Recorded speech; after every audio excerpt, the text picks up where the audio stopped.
जय श्री कृष्णा। प्रेम से बोलिए सरस्वती माता की जय। आप सभी लोगों को सबसे पहले बसंत पंचमी की हार्दिक शुभकामनाएं। आज के इस वीडियो में आप सभी लोग सुनेंगे बसंत पंचमी की पौराणिक कथा। बसंत पंचमी के दिन माँ सरस्वती की पूजा अर्चना करने का विधान है। माँ सरस्वती को पीला रंग बेहद ही प्रिय है, इसलिए लोग इस दिन पीले वस्त्र धारण करते हैं और माँ सरस्वती को पीले फल और पीले मीठे चावल का भोग लगाते हैं। ऐसा कहा जाता है कि इस दिन पूजा के दौरान माँ सरस्वती का व्रत कथा का पाठ करने से साधक के मन चाहे मनोकामनाएं पूर्ण होती हैं। हर साल माघ महीने के शुक्ल पक्ष की पंचमी तिथि को ज्ञान, संगीत और कला की देवी माँ सरस्वती का प्रकाष्ठय दिवस मनाया जाता है। इस दिन को बसंत पंचमी के नाम से भी जाना जाता है। इस बार माघ महीने की बसंत पंचमी का त्योहार 2 फरवरी को मनाया जाएगा। इस खास अवसर पर विधि पूर्वक माँ सरस्वती की पूजा अर्चना करने का विधान है। आइए अब बड़ी ही श्रद्धा और भाव से बसंत पंचमी के पौराणिक व्रत कथा को सुनते हैं। पौराणिक कथा के अनुसार सृष्टि के प्रारंभिक काल में ब्रह्मा ने जीवों, खास तौर पर मनुष्य योनि की रचना की, लेकिन अपने सर्जन से वे संतुष्ट नहीं थे। उन्हें लगता था कि कुछ कमी रह गई है, जिसके कारण चारों ओर मौन छाया रहता है। हालांकि उपनिषद व पुराण ऋषियों को अपना अपना अनुभव है। अगर यह हमारे पवित्र सत ग्रंथों से मेल नहीं खाता तो ये मान्य नहीं। तब ब्रह्मा जी ने इस समस्या के निवारण के लिए अपने कमंडल से जल अपने हथेली में लेकर संकल्प स्वरूप उस जल को छिड़क कर भगवान श्री विष्णु की स्तुति करनी आरंभ की। ब्रह्मा जी के किए स्तुति को सुनकर भगवान विष्णु तत्काल ही उनके सम्मुख प्रकट हो गए और उनकी समस्या जानकर भगवान विष्णु ने आदिशक्ति दुर्गा माता का आवाहन किया। विष्णु जी के द्वारा आवाहन होने के कारण भगवती दुर्गा वहां पर तुरंत ही प्रकट हो गई। तब ब्रह्मा एवं विष्णु जी ने उन्हें इस संकट को दूर करने का निवेदन किया। ब्रह्मा जी तथा विष्णु जी की बातों को सुनने के बाद उसी क्षण आदिशक्ति दुर्गा माता के शरीर से श्वेत रंग का एक भारी तेज उत्पन्न हुआ, जो एक दिव्य नारी के रूप में बदल गया।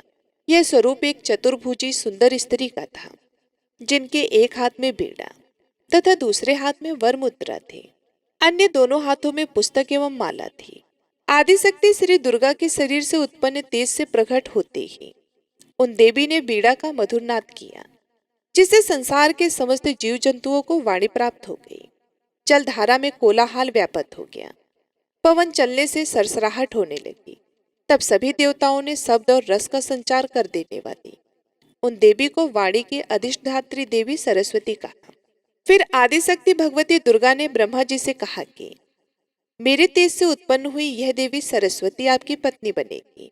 जैसे लक्ष्मी श्री विष्णु की शक्ति है, पार्वती महादेव शिव की शक्ति है, उसी प्रकार ये सरस्वती देवी ही आपकी शक्ति होंगी। ऐसा कहकर आदिशक्ति श्री दुर्गा सभी देवताओं के देखते देखते वहां से अंतर्ध्यान हो गई। इसके बाद सभी देवता सृष्टि के संचालन में संलग्न हो गए।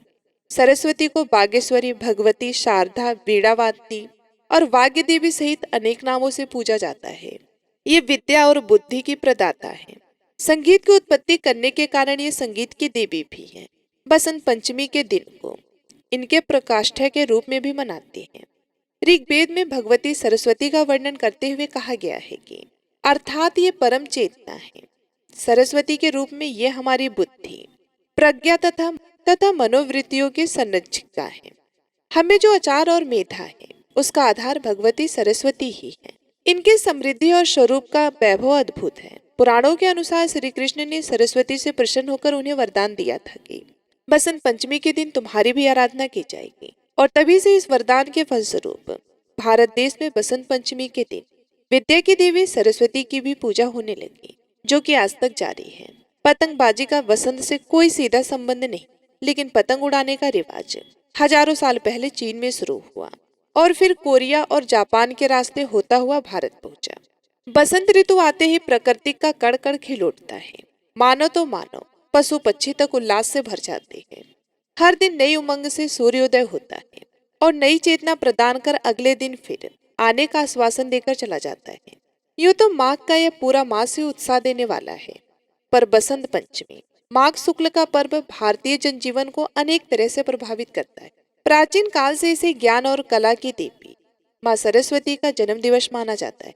जो शिक्षाविद भारत और भारतीयता से प्रेम करते हैं, वे इस दिन माँ शारदा की पूजा कर उनसे और अधिक ज्ञानवान होने की प्रार्थना करते हैं। कलाकारों का तो कहना ही क्या, जो महत्व सैनिकों के लिए अपने शस्त्रों और विजयदशमी का है, जो विद्वानों के लिए अपनी पुस्तकों और व्यास पूर्णिमा का है, जो व्यापारियों के लिए अपने तराजू बाट वही खातों और दीपावली का है, वही महत्व कलाकारों के लिए बसंत पंचमी का है। चाहे वे कवि हो या लेखक हो, गायक हो या वादक, नाटककार हो, नृत्यकार, सब दिन का प्रारंभ अपने उपकरणों की पूजा और माँ सरस्वती की वंदना से करते। इसके साथ ही यह पर्व हमें अतीत की अनेक प्रेरणा घटनाओं की भी याद दिलाता है। सर्वप्रथम तो यह हमें त्रेता युग से जोड़ती है। रावण द्वारा सीता के हरण के बाद श्री राम उनकी खोज में दक्षिण की ओर बढ़े। इसमें जिन स्थानों पर वे गए उनमें दंडकारण्य भी था। यही सबरी नामक भीलनी रहती थी। जब राम उसकी कुटिया में पधारे तो वे सुध बुध खो बैठी और चक चक कर मीठे बैर राम जी को खिलाने लगी। प्रेम में पके जूठे बैर वाली इस घटना को राम कथा के सभी गायकों ने अपने अपने ढंग से प्रस्तुत किया। दंडकारण्य का वह क्षेत्र इन दिनों गुजरात और मध्य प्रदेश में फैला है। गुजरात के डांग जिले में वह स्थान है जहाँ सबरी माँ का आश्रम था। बसंत पंचमी के दिन ही रामचंद्र जी वहां आए थे। इस क्षेत्र के वनवासी आज भी एक शिला को पूजते हैं जिसके बारे में उनकी श्रद्धा है कि श्री राम आकर यहीं बैठे थे। वहीं सबरी माता का मंदिर भी है। बसंत पंचमी हमें गुरु राम सिंह कूका की भी याद दिलाती है। इनका जन्म 1916 ईस्वी में बसंत पंचमी पर लुधियाना के भैड़ी ग्राम में हुआ था। कुछ समय वे महाराज रणजीत सिंह की सेना में रहे, फिर घर आकर खेती बाड़ी में लग गए। पर आध्यात्मिक प्रवृत्ति होने के कारण इनके प्रवचन सुनने लोग आने लगे।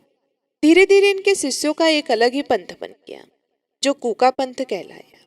गुरु राम सिंह गोरछा, स्वदेशी, नारी उद्धार, अंतरजातीय विवाह, सामूहिक विवाह आदि पर बहुत जोर देते थे।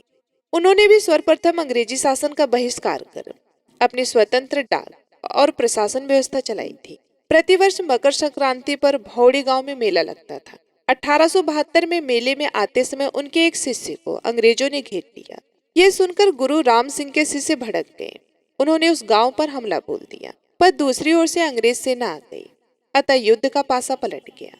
इस संघर्ष में अनेक कूकावीर शहीद हुए और 68 पकड़ लिए गए।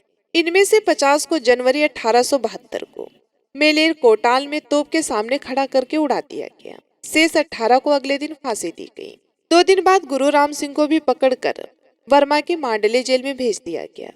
14 साल तक वे कठोर अत्याचार सहकर 1885 ईस्वी में अपना शरीर त्याग दिया। राजा भोज का जन्म दिवस बसंत पंचमी को ही आता है।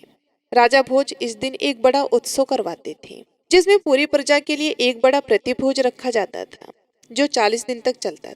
बसंत पंचमी हिंदी साहित्य के अमर विभूति महाकवि सूर्यकांत त्रिपाठी निराला जी का भी जन्म दिवस भी है। निराला जी के मन में निर्धनों के प्रति अपार प्रेम और पीड़ा थी। वे अपने पैसे और वस्त्र खुले मन से निर्धनों को दे डालते थे। इस कारण लोग उन्हें महाप्राण भी कहते थे। इस दिन के जन्मे लोग कोशिश करें तो बहुत ही आगे जाते हैं। बसंत पंचमी या श्री पंचमी हिंदू त्योहार है। इस दिन विद्या की देवी सरस्वती, कामदेव और विष्णु की पूजा की जाती है। यह पूजा विशेष रूप से भारत, बांग्लादेश, नेपाल और कई राष्ट्रों में बड़े उल्लास के साथ मनाई जाती है। इस दिन पीले वस्त्र धारण करते हैं। शास्त्रों में बसंत पंचमी को ऋषि पंचमी से उल्लेखित किया जाता है, तो पुराणों, शास्त्रों तथा अनेक काव्य ग्रंथों में भी अलग अलग ढंग से इसका चित्रण मिलता है। प्राचीन भारत और नेपाल में पूरे साल को जिन 6 ऋतुओं में बांटा जाता है उनमें बसंत लोगों का सबसे मनमोहक मौसम था। जब फूलों पर बहार आ जाती, खेतों में सरसों का फूल मानो सोना चमकने लगता, जौ और गेहूं की बालियां खिलने लगती, आमों के पेड़ों पर मंजर आ जाता और हर तरफ रंग बिरंगी तितलियां मंडराने लगती, भर भर स्वर भौराने लगते। बसंत ऋतु का स्वागत करने के लिए माघ महीने के 5वें दिन एक बड़ा उत्सव मनाया जाता था जिसमें विष्णु और कामदेव की पूजा होती है। यह बसंत पंचमी का त्योहार कहलाता है। तो दोस्तों, बसंत पंचमी से रिलेटेड ये थी वीडियो। उम्मीद करती हूँ ये जानकारी आप सभी लोगों को बेहद ही पसंद आई होगी। यदि हमारी वीडियो आप सभी लोगों को अच्छी लगी तो वीडियो को लाइक जरूर करिएगा। मिलती हूँ मैं आप सभी लोगों से अगले वीडियो में। तब तक के लिए नमस्कार।